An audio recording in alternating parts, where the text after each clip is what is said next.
Hi, my name is Ashley Stafford, and I decided to do my capstone project on differentiated instruction for all students.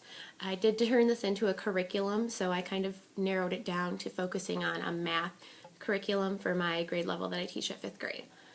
So just a quick intro, what is differentiated instruction? Differentiated instruction is basically taking the educational resources and materials to using them to kind of alter them to meet the needs of the individual students. Normally differentiated instruction is just practiced in inclusion classrooms, but even in my own inclusion classroom we have a multiple leveled students, so they definitely all would benefit from this type of instruction. Carol Ann Tomlinson, who is huge in differentiated instruction, as she's done a ton of research, she has mentioned that differentiation means to give students multiple options for taking in the information. How the students take in the information is actually one of the 3 layers of differentiated instruction that I'm going to mention in a little bit.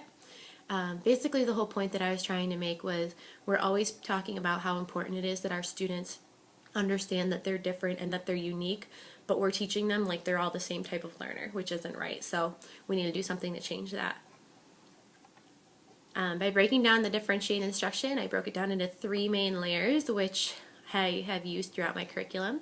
The first layer is the deliverance of the lesson taught, so that's on the teacher's end. It all depends on how you deliver it to your students. It's super important that you kind of deliver the lesson in a way that suits the needs of the students. Some students don't understand things if you don't have visuals, or if you're just talking at them, or you just hand them notes. So there's a whole bunch of things to consider when thinking about the deliverance of the lesson. And then when listening for the second level, we focused on the way that the content is taken in by the students. So it's just kind of, if you give them reference guides, or kind of how it goes back to how they learn the best. So if they need those visuals to kind of help them learn, then that would be where that lies. And then the third layer is going to focus on the assessment, which is given from the teacher to the student. For this particular curriculum, I determined what assessment they would get at the final end of the unit based upon their previous scores throughout the unit, which I'll talk about a little bit more in a minute. So the 3 main layers within my curriculum, how the content is delivered, I focused it on the students' needs upon their learning styles, and any of these kinds of things I would include on there, including just like verbal instructions versus written instructions, or vice versa. If you gave verbal instructions, maybe they also need written instruction. Additional hints written on the page, or even reference guides, kind of help them out. That all counts as how content is delivered. How content is learned. The content is learned based upon the student's learning ability for that particular topic. So if the student's isn't learning so great in one group, they're not stuck there forever. They're able to switch throughout the whole entire group. So I have 3 main groups. I have a below grade level, an on grade level, and an above grade level.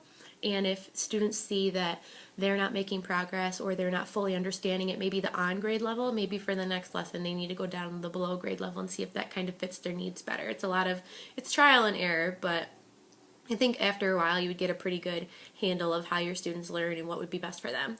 How the content is assessed, the students are all given different level assessments, which are based upon how well they did on the quizzes that go throughout the unit, and their demonstration of the understanding of the topic. The questions are assessing all of the same content, but the level of the questions are what's different. So there's not less problems on one than another. They're all the same. So some determining factors, how I planned on determining the learning levels was I was going to use benchmark assessments that our district already uses. So that way they're kind of going to an additional use. One program we use actually breaks down how well the student did on a math test, and then breaks it down even further into what areas or topics gave them struggles or gave them hardships, and other areas where they were very strong or above grade level. So it kind of helps me determine where I would place them in the groups. The learning styles, you would have to talk with past teachers, but I would say if you implemented this at this point in the year, you kind of know best how your students learn. And if you didn't, you would just talk to somebody who had worked with them prior, or maybe even have like a questionnaire and ask the students how they think they learn best. There's plenty of different ways to figure that out. The assessment, I had mentioned before that I would just take the grades from all of their quizzes and kind of look at those and determine if they really understand the material, along with just how well do they demonstrate to me that they're understanding the material throughout this topic. When focusing on a math curriculum, which is what I did for my curriculum project, I made it into a 12-week curriculum, and I decided to narrow it down just to our 5th grade class. And we already have a plan in place. It's called Envision Math. It's a program that we use in our district, so I figured I'd use that to my advantage. The Envisions is already aligned with the Common Core state standards. However, there's no pacing guide to kind of map it out or make it match what's being taught before the state test. So some of the things they have in the later number units happen if you did it throughout the whole year would be after the state test, and that kind of defeats the purpose, because if they're on the state test a lot and you don't teach it till after, it's not going to help anybody. So I kind of put a little pacing guide over here on the right hand side of the screen, kind of narrow it down and break it down on how I would teach it. So basically once the groups were determined, we would just kind of focus on how we would teach each lesson. I decided to create my curriculum based upon one part that's huge on the New York State test, or at least has been in the past 2 years. Whole numbers, mixed numbers, fractions and decimals, and how to multiply, divide, add them. It's all pretty huge, so I decided to focus my 12-week curriculum on that.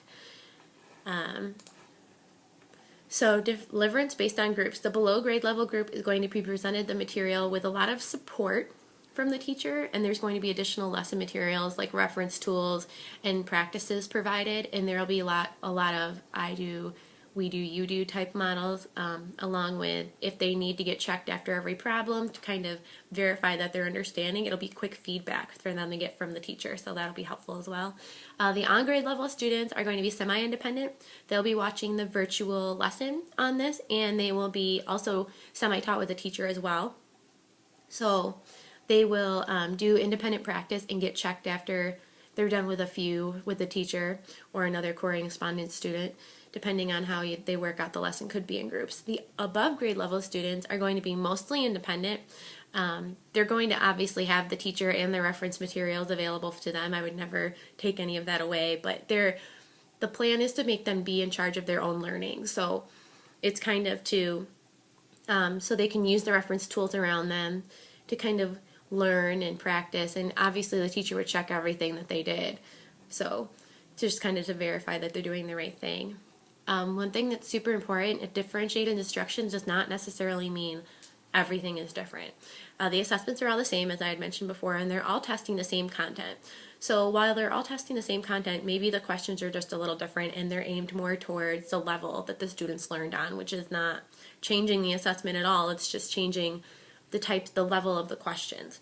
The assessments are all aligned to the Common Core state standards, and every single group is always taught every single piece of the lesson. I would never teach the higher group anything that the lower groups didn't know, or that they weren't going to be taught.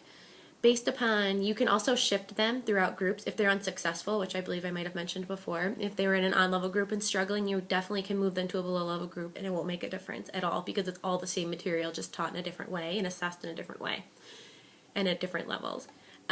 Basically, by educating these groups based upon their learning levels, their stress will decrease and their confidence will increase, which is important. Continuing growth. I plan on providing a teacher survey for them to do after each unit. It's just going to ask them basically what they think are some positive things, negative things, and just for their feedback. Additionally, I would love to take this on to more than just 5th grade, since our building is 2 through 5. If I could get every grade on board, then our students would become really familiar with the curriculum as well.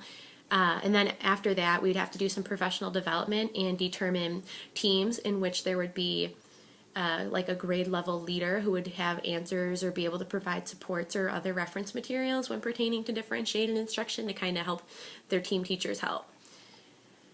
So basically, differentiated instruction used to just focus on inclusion classrooms, but it's so much more than that. So just based on taking a 3-level classroom, when I know there's far more than that, but even that could still help your students, just based upon the changing of the deliverance of the lesson and how the content is received and how they're assessed. Basically, with the assistance and the support of teachers and administration within our district, the program will hopefully flourish and act as an outline for other types of differentiated instruction that can be used for all students, and that includes other types of curriculum as well. So, and there's my references. Thank you so much.